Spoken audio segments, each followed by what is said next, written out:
Once you have all the asset files, like the text and graphics that you want to be using, the first step is to open a new document in InDesign and set the document properties. Go up to File, New, and then we're going to select Document. Now let's assume that we're doing an 8.5/11 newsletter. That will be folded. So the page size would be two 8.5/11 pieces of paper put together. However, the document or the physical piece of paper that you're printing on the printing press is going to have to be larger to accommodate the trim marks, registration marks, and the color bars. So for this example, first I'm going to go up to units and I'm going to change it from picas to inches. It gives me a little bit better understanding of the sizes. So we have the width. So assuming that we have two 8.5/11 pieces of paper put together side by side, so we have 8.5 here and 8.5 here, well, that's 17 inches. But we have to accommodate the registration mark, the registration marks, the color bars, and the trim marks. So I'm going to make my paper size 18 inches wide, and I'm going to make it 12 inches high because it's 11 inches tall for the document. The actual finished piece is going to be 11 inches. But again, we have trim marks and so forth to accommodate. So our piece of paper that we're running through the printing press is going to be 12 inches by 18 inches. Now, for this example, I'm just going to say 2 pages. I'm going to start on the first page, and I'm going to have margins of 1/2 inch all around, top, bottom, left, and right. So notice we have 18 inches here, so half of that is 9 inches. So the first step I'm going to do is to go over to the rulers. Now, if you don't have the rulers showing up, you can go to View, and we're going to show the rulers. Make sure that that is selected. And then click inside the ruler. I'm going to drag a guide mark, and I'm going to put it at the 9-inch mark. That's where the fold is going to happen once this printed piece is trimmed off.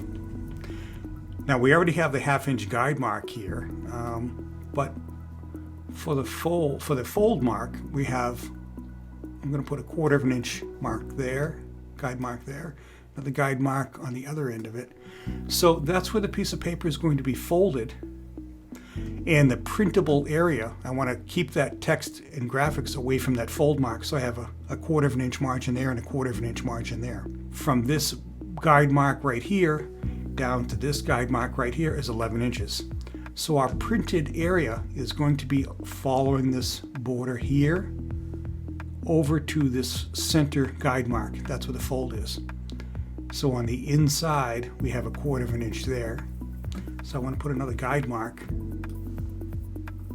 here. So from this fold mark to this mark here is the actual piece of paper once it's all trimmed. In the inside is these guide marks here. So that's how to set up the document. Now, of course, we have to do it on the other side as well. So I'm going to put another guide mark at the 1/4 inch mark there. So now we have an idea of where to place the text and graphics. So this will be our first page, the cover page, and this will be the back side of the page itself. Now for the printing on the inside, we have to actually have another page set up, which is right down here. So that will be the inside. So this will be page 2, and this will be page 3. So we have page 1, page 4, page 2, page 3. So when this piece of paper gets printed, it's actually going to be printed on both sides. So we have our guide mark set up. The next step is to place all our graphics and text. But first, what I want to do is add another guide mark to indicate where the center mark on this page is. So that would be 4 1/4 inches over from these edges here, that edge, and that's our fold mark, so that edge. So that's our center of the page itself. Makes it a whole lot easier when you're inserting text and image boxes. So first step is to click our text tool. We're going to create a text box here, and we're going to insert some text, and I'm going to highlight it. I'm going to go up to type, and I can change the size, and I can change the type of typeface that we have going on here.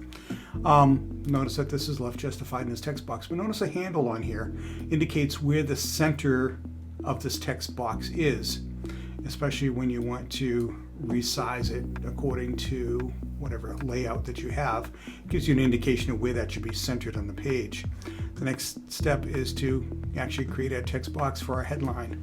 So this would be my cover page. And again, I want to change the size because that's the headline here. Make that 24 point, and I'm going to change the font to Arial Black. Now, this is important because I want to make sure that that's dead center on this cover page. If you go to type and select the paragraph box, notice that this gives you the options to left, right, or center. Makes it so easy because now we have the handles for this text box. I can just position that and I know that that's dead center. This text right here is dead center on this page. So there's our text. I want to insert some images in our layout. So I'm going to take this rectangle frame tool, select that, and I can just drag an area here, and assuming that's where the layout of the image is going to go. That way when you go up to File, Place, and I'm going to select an image here of some grapes. Notice that the image is much larger than the image box that I selected that I wanted to define. So if we go up to Object and we go down to Fitting, we can, a couple of options here. We can fit the frame to the content, and if we selected that, because this image is so large, it would just be ridiculously large. We don't want to do that. The second option was to fit the content to the frame, and that would be proportionately. That way the image is not stretched out, and that's an important factor when you're doing this, page design. Stretching an image out of proportion is a bad thing. I'm going to take the arrow tool, we can move this into position, and at this point we could actually resize this box here just to give you an indication of where the image is in relation to the box. Makes it a whole lot easier. So we can click and drag this around appropriately. So that's an example of how to do a very basic layout. Now again, this was our front page. For our back page, again, we can do a text box here. So here's our cover, and when this gets printed on the printing press, the document is actually going to get trimmed on these marks here to create the 8.5-11 folded document. So this area right here is called the slug area. Inside that area, we can have the color bars for the press operator so that he knows how to calibrate the inks. And we can have the registration marks so that they can register the images, especially if it's a full color image. And you can have the trim marks where the bindery is going to trim the piece of paper. So when you're saving this layout, you're going to go to Export, save it as a PDF file. Right now I'm just going to save it to my desktop. So click Save. It gives me, I'm going to replace that here, gives me a whole bunch of options. You always want to select the latest PDF version. When you go down to marks and bleeds, you can tell it what to insert. Crop marks, bleed marks, registration marks, color bars. You can have page information as well. These are, I really don't need bleed marks, but these are important. The registration marks, the color bars, and the crop marks. When you export this file and open it up, you can see that the registration marks are going to be on the page. So it gives you an indication how the colors are supposed to be. Notice that the trim marks are here, and we have registration marks. So those are all located in the slug area of the page layout. Everything inside these trim marks is the actually 8.5-11 folded piece. So it's 17 inches by 11 inches.